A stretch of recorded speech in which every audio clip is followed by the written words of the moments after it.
I've been informed of the ruling by the CAF Appeal Board concerning the appeal by Morocco relating to the AFCON Morocco 2025 final match. And I previously expressed my extreme disappointment with the incidences that took place at the final match. And the important thing of what happened on that final match is it undermines the good work that CAF has done over many, many years to ensure that that there's integrity, that there's respect, that there's ethics, that there's governance, as well as credibility of the results of our football matches. The occurrences, those incidences at the final match of the AFCON Morocco exposes is the work that we are still dealing with concerning the suspicion and distrust. It's a legacy issue. When I became president, one of the major concerns was the impartiality, the independence, and the respect of referees and match commissioners.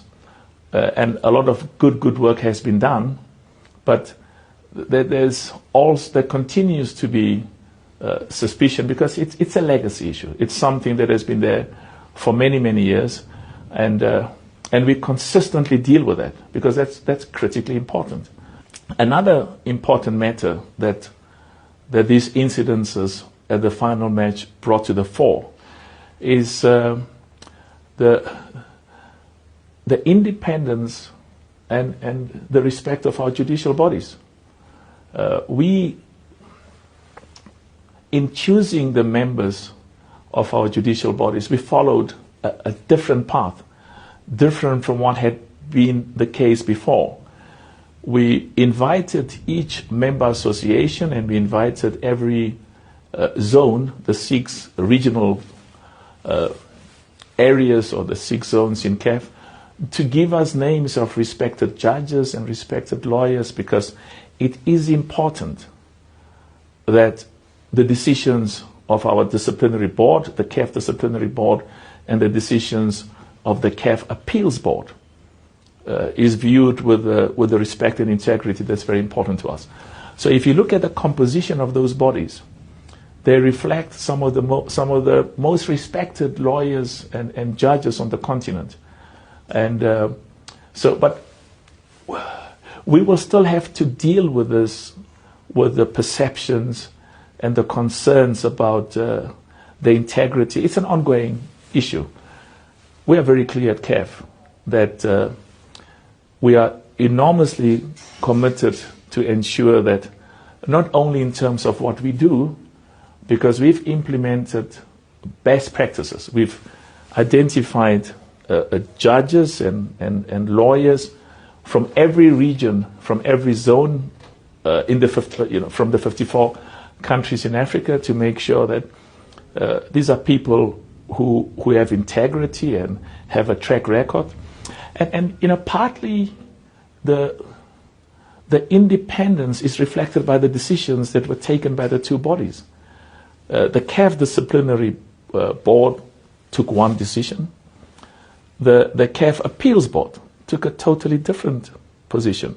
And I'm told that that Senegal is going to appeal, which is very important. Every one of the 54 nations in Africa have a right to pursue their appeals and their advance interests, not only at the highest level in Africa, in CAF, but also the highest body, which is the CAS. And we will adhere and respect the decision that's taken at the highest level. A critical factor is that not a single country in Africa will be treated in a manner that is more preferential or more advantageous or more favorable than any other country on the African continent.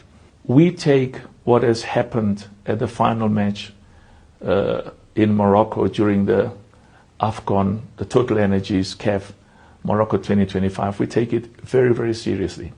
And we have already started with very important steps to make sure that those areas which have been identified as deficiencies and where there's need for improvement, that the necessary resolutions are passed.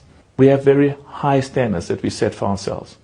It is important for us that ordinary football supporters and spectators in every one of the 54 countries in Africa, in their judgment, not in CAF's judgment, not in my judgment, regard the decisions of our judicial bodies as fair, with integrity and impartiality, and what is equally important, that they regard our referees, our VAR operators, and our match commissioners as people who are fair and just, and those decisions that are taken reflects the impartiality and independence that's critically important.